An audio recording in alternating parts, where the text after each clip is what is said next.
ఇవాళ అనేక మందికి నేను రాజకీయాల్లో గత 30 సంవత్సరాలు ఉండగా చాలా మంది నాయకులుగా తయారు చేశాం. చాలా మంది ప్రజలకి దగ్గరగా ఉండే నాయకులు తయారు చేసి వారి ద్వారా ప్రజా ప్రతినిధులుగా చేశాం. మనం నమ్ముకున్న ప్రతి కార్యకర్తని ఎవరైతే నమ్ముకున్నామో మనం నమ్ముకున్నారో ఆ కార్యకర్తల్ని అన్ని విధాలుగా రాజకీయంగా సిద్ధాంతపరంగా ప్రజలకు సేవ చేసే విధంగా వారి నాయకులుగా మనం తయారు చేశాం. ఏ పార్టీలో సరే కాంగ్రెస్ పార్టీలో 10సారి శాసనసభ్యులైనప్పుడు కూడా ఆ రోజు రాజశేఖర రెడ్డి గారి ద్వారా అనేక రకాల నిధులు తీసుకొచ్చాం జగ్గపేట ప్రాంతానికి.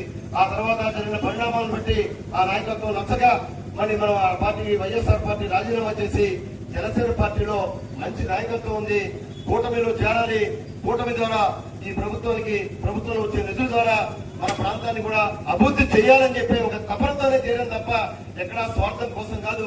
ఇవాళ ఎన్నికలు లేవు, మనకి కూడా ప్రజలకి దగ్గరగా ఉండాలి. మన కూటమిలో చేరి మరి జనసేన పార్టీ ద్వారా ప్రజానికానికి సేవలు అందించడం కోసమే ఇవాళ జనసేన పార్టీలో చేరాను తప్ప ఎక్కడా స్వార్థం కోసం కాదు, ఎటువంటి మరి సొంత అవసరాల కోసం కూడా కాదని చెప్పి నేను ముఖ్యంగా మీ అందరూ కూడా తెలియజేస్తున్నాను. మీ అందరూ కూడా తెలుసు నా తత్వం.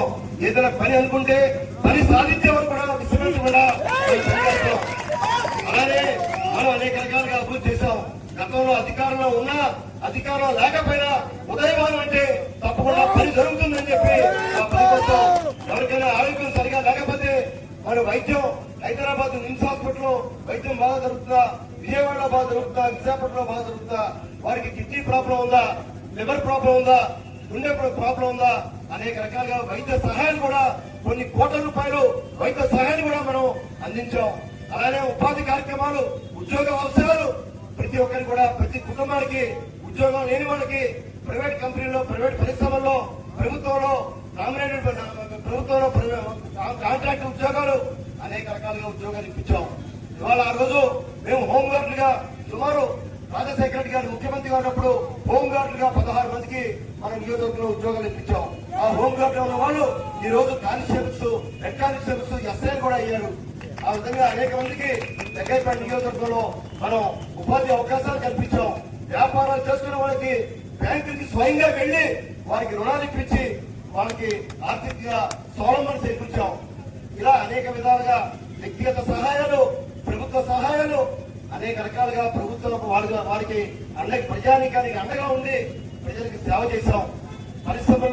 పరిశ్రమతో పోరాడి పరిశ్రమతో వ్యతిరేకం తెచ్చుకొని వారికి ఉద్యోగ అవకాశాలు కల్పించాం. జగ్గయ్యపేట రోడ్లు ఒక బస్సు వస్తే కారు వెళ్ళదు, అటువంటి రోడ్లని వెడల్పు చేశాం. రాజకీయంగా ఒకసారి ఓటమి చెందాం. కేవలం జగ్గయ్యపేట పట్టణంలో రోడ్లు వెడల్పు చేసేందుకే ఒకసారి ఎమ్మెల్యేగా నేను ఓటమి చెందాను. ఇక్కడ ఉన్న వ్యాపారస్తులకు వ్యతిరేకం అయినప్పుడు కూడా వెనుదిరగకుండా రోడ్లు వెడల్పు చేయాలి, ప్రజానీకానికి సేవలు అందించాలి, రోడ్లు బాగుండాలని చెప్పి ఒకే ఒక సిద్ధాంతంతో రోడ్లు వెడల్పు చేశాం. అలానే చెరువుని బ్రహ్మాండంగా అభివృద్ధి చేశాం. మన హయాంలో జగ్గయ్యపేట చెరువుని, ఊర చెరువుని అభివృద్ధి చేశాం, రోడ్లు అభివృద్ధి చేశాం. తొలగించుకోలు ఉత్సవ ప్రాంతాల్లో అనేక రకాలుగా అభివృద్ధి చేశాం.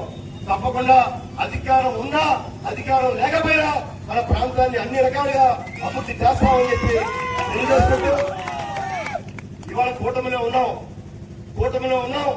అయినప్పుడు కూడా జగ్గయ్యపేట ప్రాంతంలో జగ్గయ్యపేట కూటమిలో ఉన్నవి కూడా ఇవాళ ఎవరైతే అధికారంలో ఉన్నారో వారు మమ్మల్ని చూసి భయపడుతూ ఉన్నారు. ఎందుకు మీకు భయం?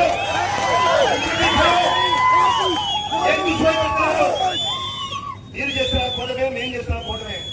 మమ్మల్ని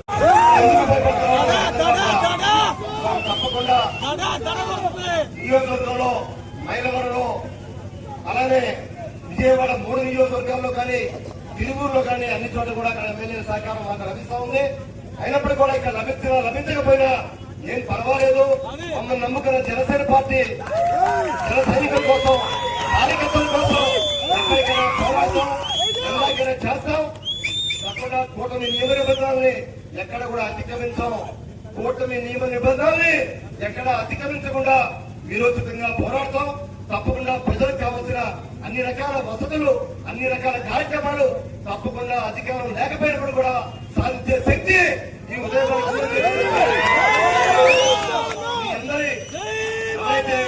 ఈ రోజు ఈ కార్యక్రమంలో పాల్గొన్న మరి ఎవరైతే జన సైనికులు, వీర మహిళలు, కార్యకర్తలు, అభిమానులు వచ్చారో తప్పకుండా ఈ ఉదయభాను